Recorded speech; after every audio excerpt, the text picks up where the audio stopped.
तानाशाही मुर्दाबाद मुर्दाबाद मुर्दाबाद। अरे गुंडागर्दी मुर्दाबाद मुर्दाबाद मुर्दाबाद। अरे गुंडागर्दी मुर्दाबाद मुर्दाबाद मुर्दाबाद। अरे तानाशाही मुर्दाबाद मुर्दाबाद मुर्दाबाद। अरे गुंडागर्दी मुर्दाबाद मुर्दाबाद मुर्दाबाद। अरे पुलिस के दम पे गुंडागर्दी नहीं चलेगी नहीं चलेगी। पुलिस के दम पे गुंडागर्दी नहीं चलेगी नहीं चलेगी। पुलिस के दम पे गुंडागर्दी नहीं चलेगी नहीं चलेगी। अरे बीजेपी की गुंडागर्दी नहीं चलेगी नहीं चलेगी। अरे बीजेपी की तानाशाही नहीं चलेगी नहीं चलेगी। अरे बीजेपी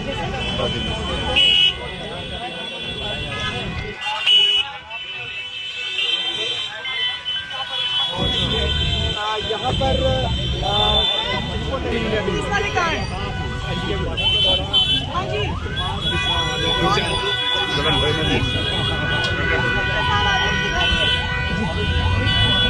कहाँ पर है आदेश आपके? किस आधार पर आरोप है ये?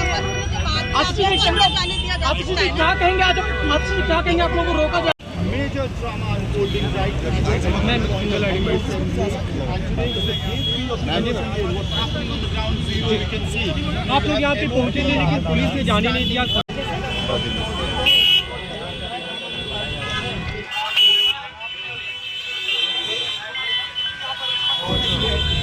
यहाँ पर पुलिस वाले कहाँ हैं? हाँ जी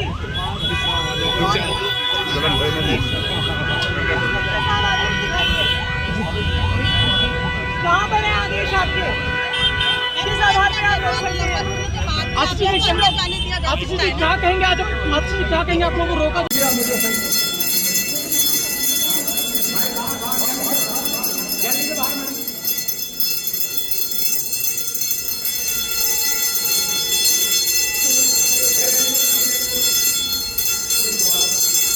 पहली बार हम देख रहे थे जिसमें ऐसा कि विधानसभा के परिसर में एंट्री बैन कर दी है। विधानसभा के विधानसभा परिसर के अंदर जन नेता पक्ष का कार्यालय करने से ये देश के संविधान की करने का काम कर रही है वो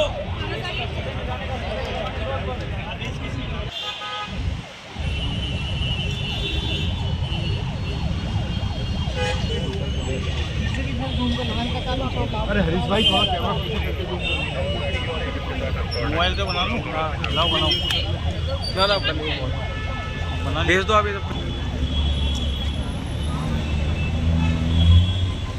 मेरी पार्टी ने एक लोग कर रहा है कार्यकर्ता का सम्मान किया। मैं 1998 से लगातार इसी विधानसभा का सदस्य रहा। इस डिप्टी स्पीकर के लिए मैं अपनी पार्टी के शीर्ष नेतृत्व और अपनी मुख्यमंत्री और मंत्रिमंडल का धन्यवाद करना चाहूँगा। सर 6 बार के आप विधायक हैं, क्या आपको लगता है कि उसका आपको इनाम मिला है? क्योंकि जब मुस्तफाबाद में अमित शाह जी ने जनसभा की तो उन्होंने कहा था कि आपको विधानसभा पहुंचा दें, आपको क्या करना है, कौन सा पद देना है, आपके लिए क्या बेहतर करना है, ये हम पर छोड़ दीजिए। तो उसी चीज का इनाम मिला है? निश्चित रूप से तो मेरी पार्टी ने तय किया होगा इनाम मिला है क्या मिला है, लेकिन मैं उसके लिए उनका आभार प्रकट करता हूं। सर आम आदमी पार्टी के तमाम विधायकों को आज विधानसभा के बाहर रखा गया है और उनका कहना है कि इतिहास में ऐसा कभी नहीं हुआ कि विधायकों को बाहर किया जाए। अगर निलंबित किया गया तो सत्र के अंदर जाने नहीं दिया था, लेकिन विधानसभा के बाहर रोक दिया गया है। जिस प्रकार का उनका एटीट्यूड है ये ऐसा नहीं होना चाहिए। आप लेफ्टिनेंट गवर्नर साहब अपनी स्पीच रख रहे हैं, आपको स्पीच को सुनना चाहिए, सुनने के बाद सिलसिलेवार चर्चा में भाग लेना चाहिए, लेकिन ये गलत तरीका है। मैं भी 1998 से लगातार विधायक हूँ, हमने इस प्रकार का ये एटीट्यूड नहीं देखा और इनसे तो सीधा जाहिर होता है। जिस प्रकार से केजरीवाल साहब इस हाउस के अंदर बोलते थे मैं अराजक हूँ, तो इससे तो अराजकता का माहौल खड़ा कर देते हैं। निश्चित रूप से मैं मानता हूँ उनको अपने उसमें चेंजिंग लाना चाहिए और बहस में भाग लेना चाहिए। हम जनता द्वारा चुने गए हैं, पार्टी द्वारा नहीं। पार्टी हमको सिंबल दे सकती है, हमको चुनाव जिताती है जनता और जनता की बातों को सदन के अंदर उठाना चाहिए। हमें नहीं यही सदन तो हमने देखा ना जहाँ क्वेश्चन हावर नहीं होता था, विपक्ष को बोलने नहीं दिया जाता था, 2 मिनट का हमारा समय फिक्स होता था। ये नहीं होगा। निश्चित रूप से उनको संसदीय प्रक्रिया के बारे में जानकारी होनी चाहिए और उनको इस प्रकार का व्यवहार नहीं करना चाहिए। क्या सर दूसरे मामला पर भी क्या की रिपोर्ट आ सकती है? कहा यह जा रहा है कि स्वास्थ्य महकमे में खासतौर पर मोहल्ला क्लिनिक में काफी गड़बड़ियां हुई, सामान के अभाव में वहां पर जो ट्रीटमेंट मिलना चाहिए था वो नहीं मिल पाया, तो यानी कि मुश्किलें बढ़ती हुई दिखाई पड़ेंगी। मैं निश्चित रूप से कैग की रिपोर्ट में सिलसिलेवार चर्चा की जाएगी। सदन पटल पर कैग की रिपोर्ट रख दी गई है, हम चर्चा करेंगे, एक एक विषय को लेंगे, किन किन में घोटाला हुआ ये हम नहीं कह रहे। कैग की रिपोर्ट के आधार पर ये तय किया जाएगा और दिल्ली की जनता का एक एक पैसे का पाई का हिसाब इनसे लिया जाएगा। दिल्ली के मुद्दों पर चर्चा होगी। उन लोगों ने चाहते हैं कि दिल्ली के मुद्दों पर चर्चा ना हो, तो अध्यक्ष जी का निर्णय हुआ है, 3 दिन के लिए सस्पेंडेड है। लेकिन तर्क ये दिया जा रहा है कि सदन के बाहर किया जा रहा है, गेट के बाहर नहीं।